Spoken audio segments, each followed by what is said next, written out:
الحمد للہ رب العالمین والعاقبۃ للمتقین والصلاة والسلام علی النبی الاکرم وعلی آلہ واصحابہ اجمعین، اما بعد۔ حضرت امیر معاویہ رضی اللہ عنہ فرماتے ہیں کہ میں نے رسول خدا صلی اللہ علیہ وسلم سے سنا ہے کہ میری امت میں ہمیشہ ایک ایسی جماعت رہے گی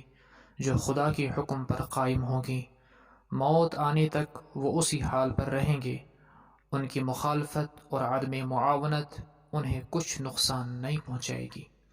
یعنی انہیں اس کی کوئی پرواہ نہیں ہوگی کہ زمانے والوں کا رویہ کیا ہے اور زمانے والے ہمارے مخالف ہیں یا موافق ہیں۔ ایک دوسری حدیث میں آپ صلی اللہ علیہ وسلم نے فرمایا کہ میری امت میں قیامت تک ایک جماعت رہے گی جس کی اللہ کی جانب سے مدد ہوتی رہے گی، جو ان کا ساتھی نہ بنے گا انہیں کچھ نقصان نہیں پہنچا سکے گا۔ بیہقی کی ایک روایت میں ہے کہ آپ صلی اللہ علیہ وسلم نے فرمایا، اس امت کی آخری دور میں ایسے لوگ ہوں گے جنہیں وہی اجر ملے گا جو ان سے پہلوں کو ملا تھا۔ وہ نیکیوں کا حکم کریں گے، برائیوں سے روکیں گے اور فتنے والوں سے لڑیں گے۔ حضرت ابراہیم بن عبد الرحمن رضی اللہ عنہ فرماتے ہیں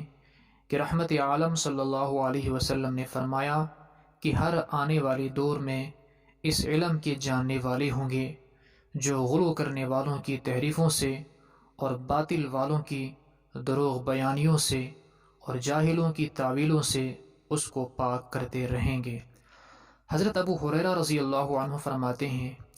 کہ نبی کریم صلی اللہ علیہ وسلم نے فرمایا کہ خدا تعالی اس امت کے لیے ہر 100 سال کے بعد ایسا شخص بھیجتا رہے گا جو اس کے دین کو نیا کرے گا۔ اللہ کا یہ وعدہ دوسرے وعدوں کی طرح پورا ہوتا رہا ہے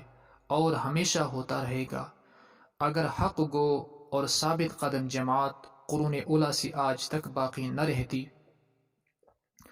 تو اہل فتن، معتزلہ، بدعتی، خارجی، نبوت کے دعوے دار، اصلاح عالم کے مدعی،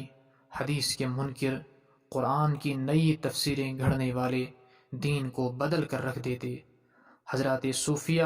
فقہا، محدثین ہمیشہ رہے ہیں اور ہمیشہ رہیں گے، والحمد للہ علی ذلک، والصلاة والسلام علی النبی الاکرم وعلی آلہ واصحابہ اجمعین، والسلام علیکم ورحمۃ اللہ۔